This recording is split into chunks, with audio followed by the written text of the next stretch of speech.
Hello friends, welcome to my channel कहानियाँ अजब गजब। फिर से ले आया हूँ फ्रेंड्स आप सब लोगों के लिए एक नई और यूनिक स्टोरी। और स्टोरी का नाम है the red headed league. And again friends, ये भी शर्लक होम्स सीरीज की एक और स्टोरी है और इसे लिखा गया है सर आर्थर कोनन डॉयल के द्वारा।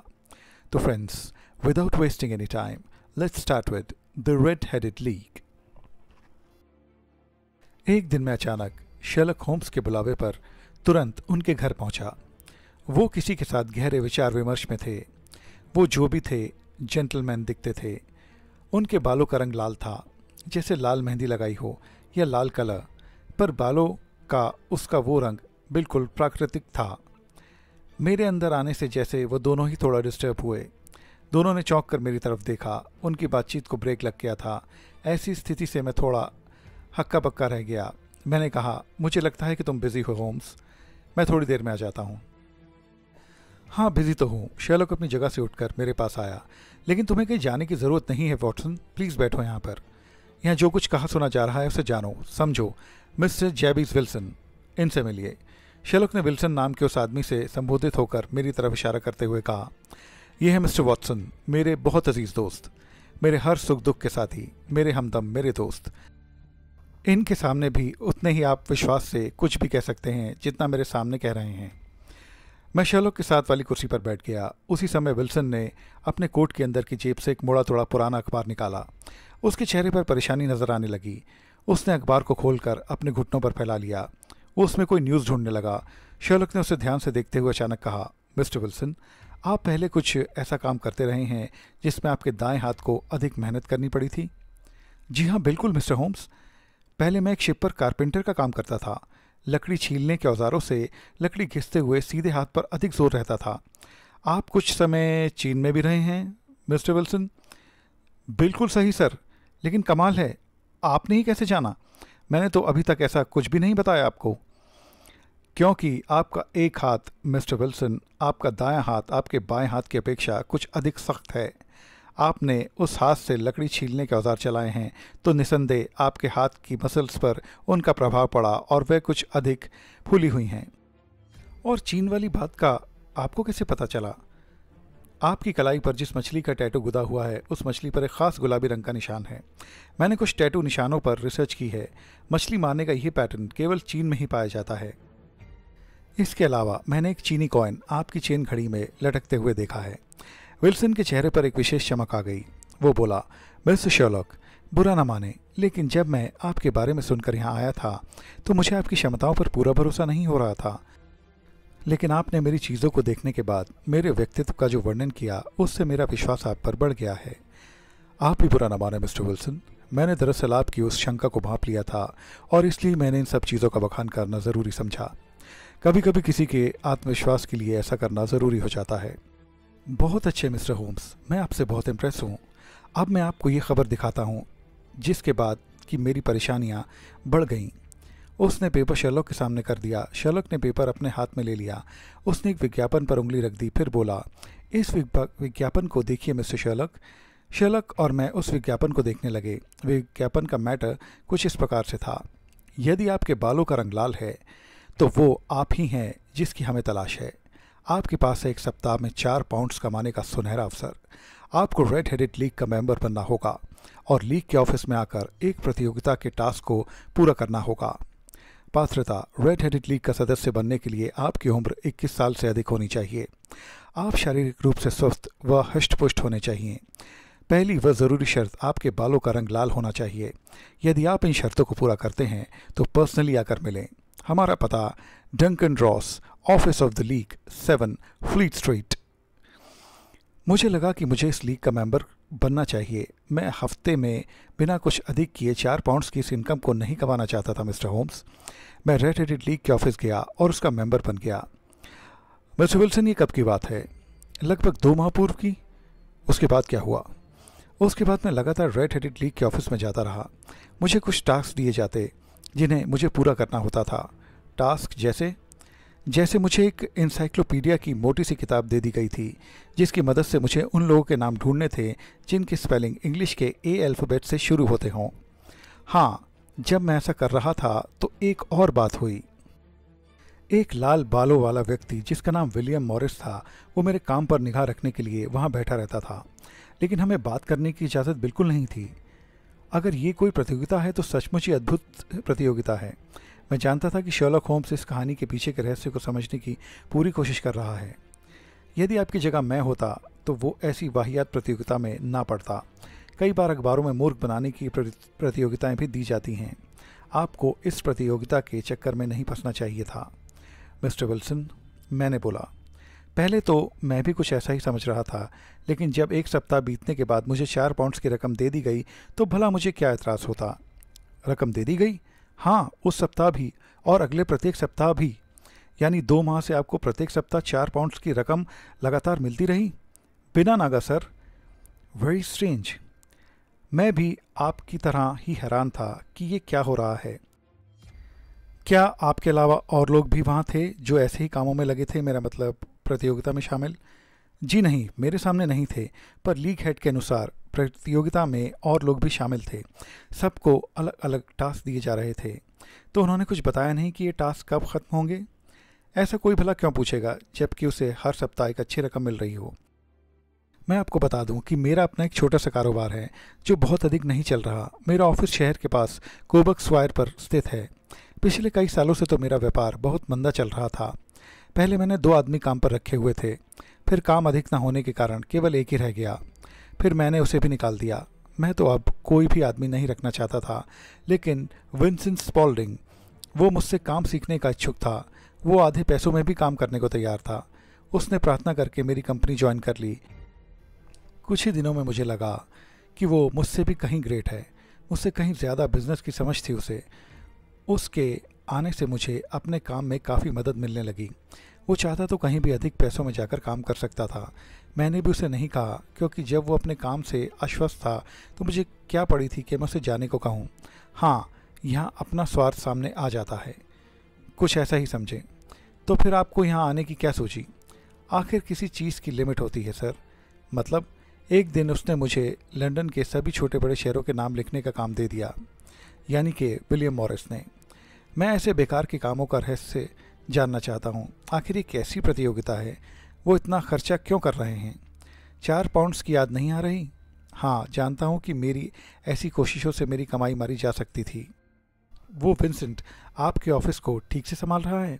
जी हाँ, लेकिन इसके साथ ही वो कुछ फिजूल के काम भी करता रहता है। कैसे फिजूल के काम? मेरे ऑफिस के ठीक नीचे एक बेसमेंट है। उसके एक छोटे से हिस्से में उसने अपना एक फ़ोटो डेवलपिंग प्लांट भी लगाया हुआ है। उसे फोटोग्राफी का शौक़ है। हाँ, वहाँ वो अंधेरे डार्क रूम में बैठा अपने शौक़ को पूरा करने में लगा रहता है।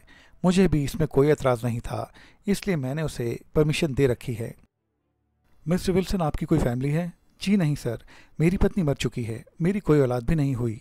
बस यही मेरी दुनिया है। मिस्टर विल्सन, यदि ये ऐसा ही प्रॉफिट देने वाला काम होता तो कोई भी इस लीग को ज्वाइन कर लेता। कोई भी नहीं, केवल वही जिसके बाल लाल हैं सर। उसमें क्या है? मैं अपने बाल डाई करके लाल कर लेता। ऐसे में उसके लिए पता चलाना मुश्किल होता कि मेरे बाल असली लाल हैं या मैंने उन्हें रंगा हुआ है। और मुझे तो लगता है कि ऐसी कोई लीग है ही नहीं। क्या आपने ऐसी किसी लीग के बारे में कभी नहीं सुना? बिल्कुल नहीं। लेकिन अखबार में छपा ये विज्ञापन भी झूठा तो नहीं हो सकता। इस लीग की स्थापना एक करोड़पति अमेरिकी हॉपकिंस ने की थी। उसने खुद के बाल भी लाल थे। मरने से पहले वो अपनी सारी संपत्ति ट्रस्ट के पास छोड़ गया। उसे लाल बाल वालों से लगाव था। वो चाहता था कि किसी भी तरह से ऐसे लोगों की फाइनेंशियल मदद की जाती रहे। मिस्टर हॉपकिंस अपना ख़जाना ऐसे ही लोगों के लिए छोड़ गए हैं, इसलिए उसे बांटने का लीग ने यही तरीका सोचा है। लीग ऐसी प्रतियोगिताएं करवाती रहती है। प्रतियोगिता का फैसला आने पर मोटे इनाम भी दिए जाएंगे, ऐसा लीग के चेयरमैन ने कहा होगा। जी हाँ, उनका नाम डंकन रॉस है।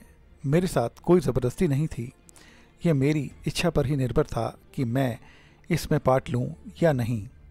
लेकिन पूरे शहर में ऐसे हज़ारों लोग होंगे जिनके बाल लाल होंगे। क्या उन सभी ने इस प्रतियोगिता के लिए आवेदन दिए होंगे? हज़ारों लाल बाल वाले एक ही स्थान पर एकत्र हों और ऐसी कोई न्यूज़ भी ना बने, ऐसा नामुमकिन है। मैंने ऐसी किसी न्यूज़ के बारे में कभी नहीं पढ़ा। और फिर यदि ऐसा होता तो आपको उसके ऑफिस में भी ऐसी कोई हलचल तो दिखनी चाहिए थी।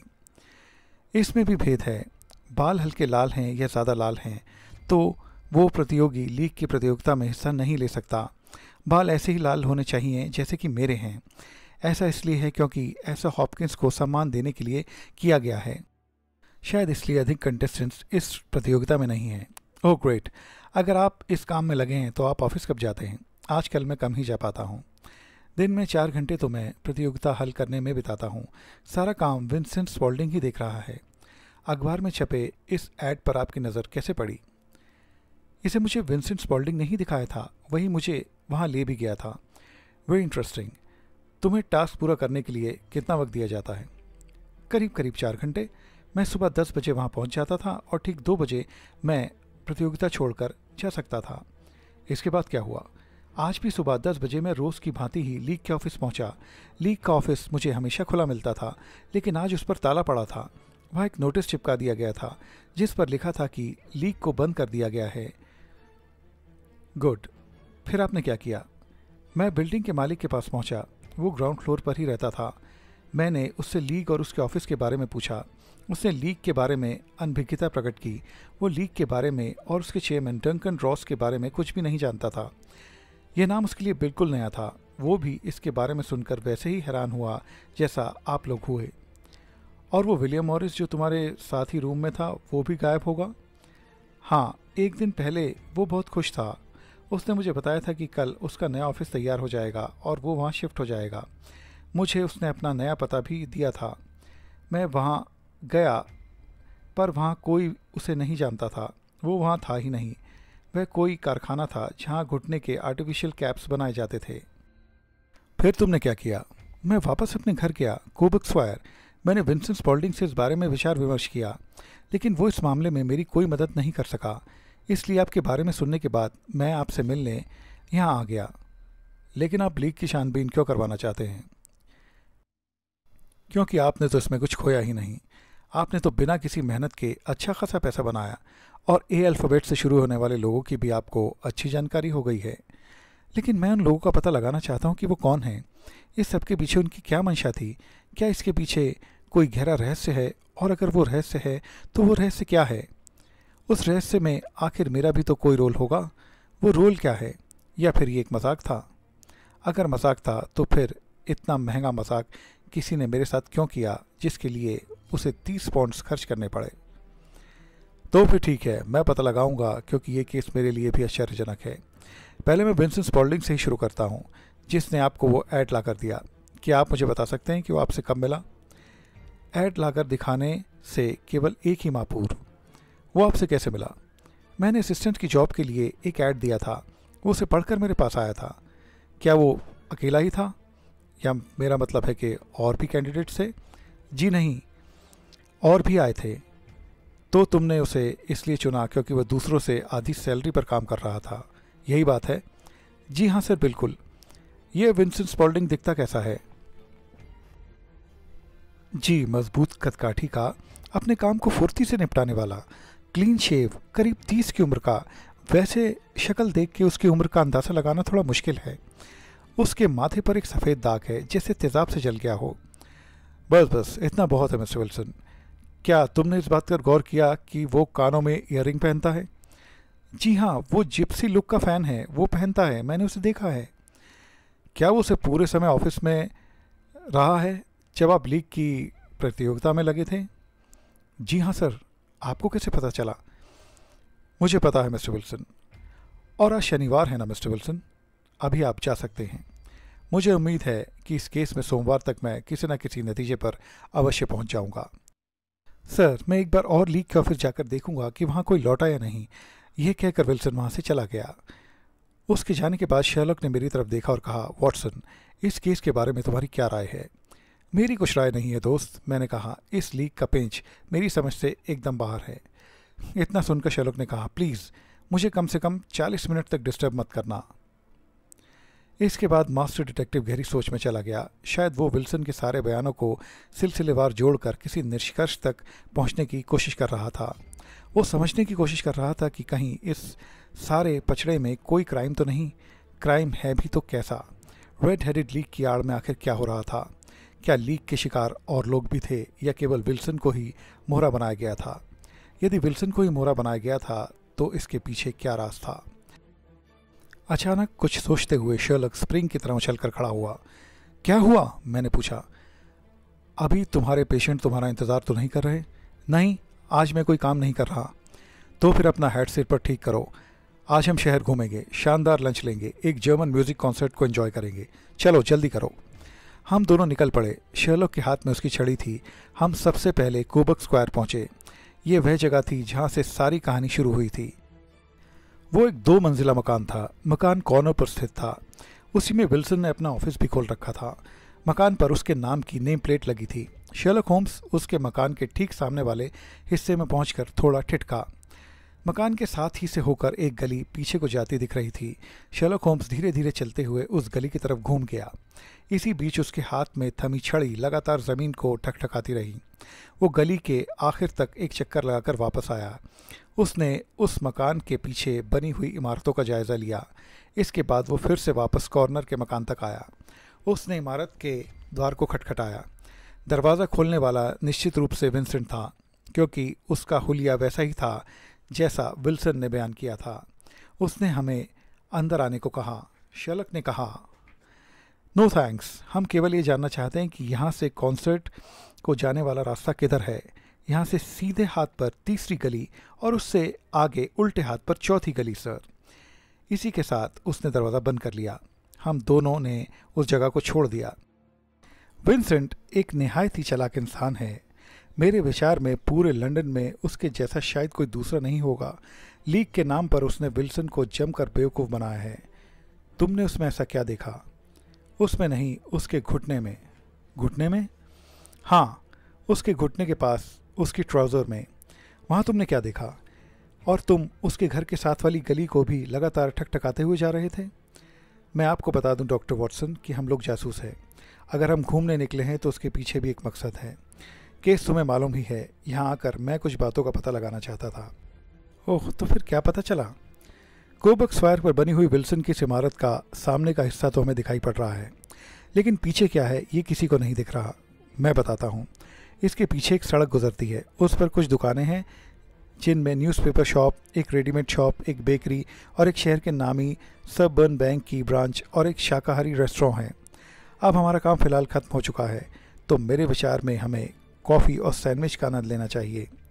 इसके बाद हम म्यूज़िक कॉन्सर्ट का आनंद लेंगे। कॉफ़ी के बाद हमने सेंट जेम्स हॉल में म्यूज़िक का आनंद लिया। दिन के आखिरी घंटे में शर्लक ने मुस्कुराकर कहा, मेरे विचार में अब आप घर जाना चाहेंगे। जैसा तुम ठीक समझो।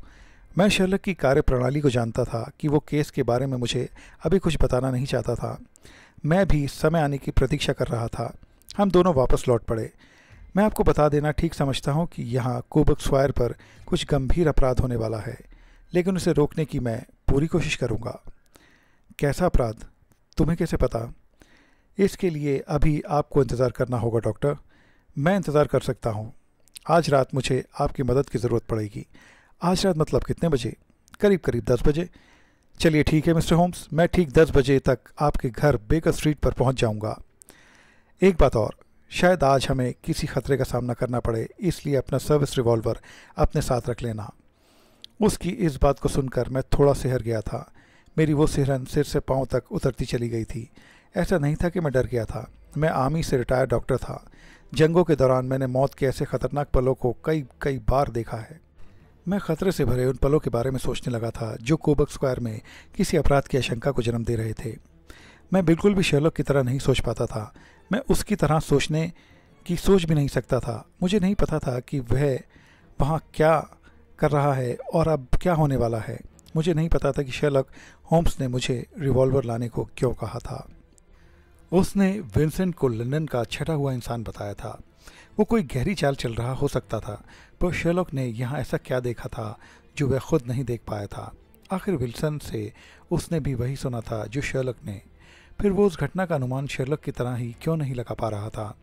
पर वो जानता था कि वो वॉटसन है और उसका मित्र शर्लक होम्स। वो जानता था कि उसे शर्लक के एक्सप्लेनेशन का इंतज़ार करना ही होगा और उसके लिए उसे रात 10 बजे का इंतज़ार करना होगा, यानी कि रात 10 बजने तक उसको पूरी तरह से वेट करना होगा।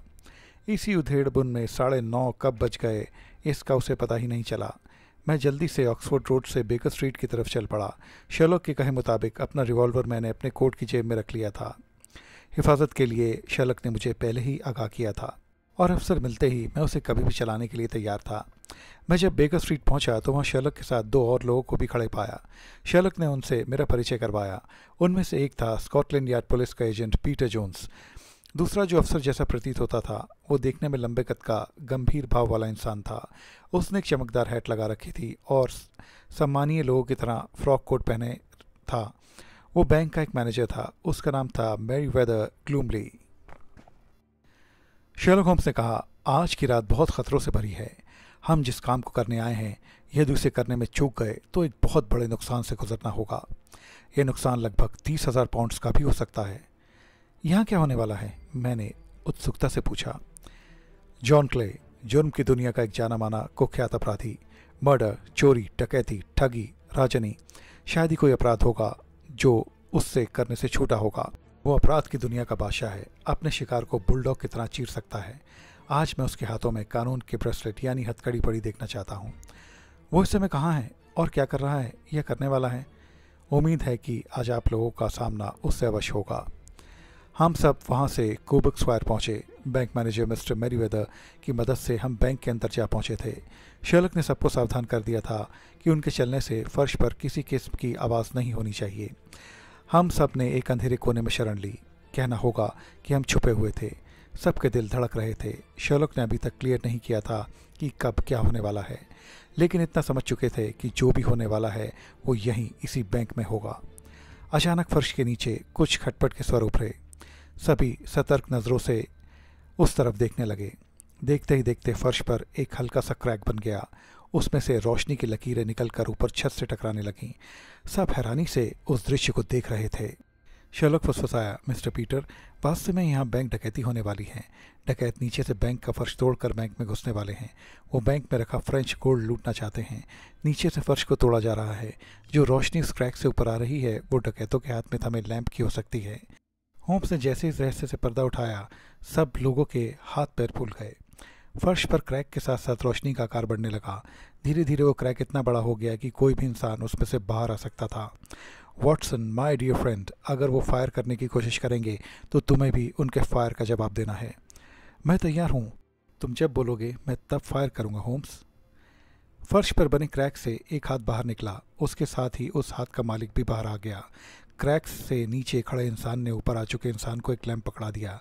उसकी रोशनी में दिखाई पड़ा कि वो विंसेंट था, विंसेंट स्पॉल्डिंग। उसके बाद एक शख्स और उसी रास्ते से बाहर आया। उसके बाल पूरी तरह से लाल थे। अनुमान लगाया गया कि यह शख्स विलियम मॉरिस हो सकता था, जो लीक के ऑफिस में विल्सन पर नज़र रखने का काम करता था। उनका एक साथी और अभी नीचे था जो कि ऊपर नहीं आया था। शर्लॉक ने अनुमान लगाया कि वो डंकन रॉस हो सकता था। विंसेंट के चेहरे पर सफलता की ज़बरदस्त चमक थी। वो फुसफुसाया, जल्दी करो विलियम, सोना यहीं कहीं होगा, उसे ढूंढो और सारा सोना बैग में भर लो। शर्लॉक होम्स का संकेत पाते ही चारों अपने स्थान से उछले और उन्होंने आगे दौड़ते आते विंसेंट को अपनी गिरफ्त में ले लिया। विलियम, जो अभी उनसे थोड़ा पीछे था, इस स्थिति को तुरंत भांप गया। उसने वापस उसी गड्ढे में छलांग लगा दी। इंस्पेक्टर हालांकि उस पर झपटा था, लेकिन वो हाथ नहीं आया। शर्लॉक जानता था कि वो भले ही यहाँ से भागने में सफल हो जाएगा, लेकिन बच नहीं सकेगा, क्योंकि उनका सरदार उनके हाथ में आ चुका था। विंसेंट ने रिवॉल्वर निकालने की कोशिश की, जिसे शर्लॉक के एक ही पंच ने नाकाम कर दिया। रिवॉल्वर उसके हाथ से छूट चुका था। वॉटसन ने लपक कर उसके रिवॉल्वर पर कब्जा कर लिया। तब तक इंस्पेक्टर निकट आ गया। मुकाबला करने की कोशिश बेकार है जॉन क्ले। पुलिस इस जगह को चारों तरफ से घेर चुकी है। विंसेंट को इंस्पेक्टर ने जॉन क्ले कहा था। वो वास्तव में जॉन क्ले ही था, कुख्यात अपराधी व खूनी। वो समझ चुका था कि उसका खेल खत्म हो चुका है। उसने बिल्कुल भी प्रतिवाद नहीं किया। रेड हेडेड लीग की योजना वाकई शानदार थी मिस्टर जॉन क्ले। तुम्हें हमारी योजना का पता कैसे चला? कभी कभी ज़्यादा होशियारी भी भारी पड़ जाती है मिस्टर जॉन। तुम्हारी भूल ये थी कि तुमने एक ऐसी लीग की स्थापना कर डाली थी जिसके उद्देश्य अर्थपूर्ण नहीं थे। कोई कितना भी दयावान क्यों ना हो, पर अपने पैसे को यूं ही किसी पर नहीं लुटाता फिरेगा। दूसरी गलती तुमने ये की कि अपना काम पूरा होते ही तुम लीग को बीच में छोड़कर भाग गए।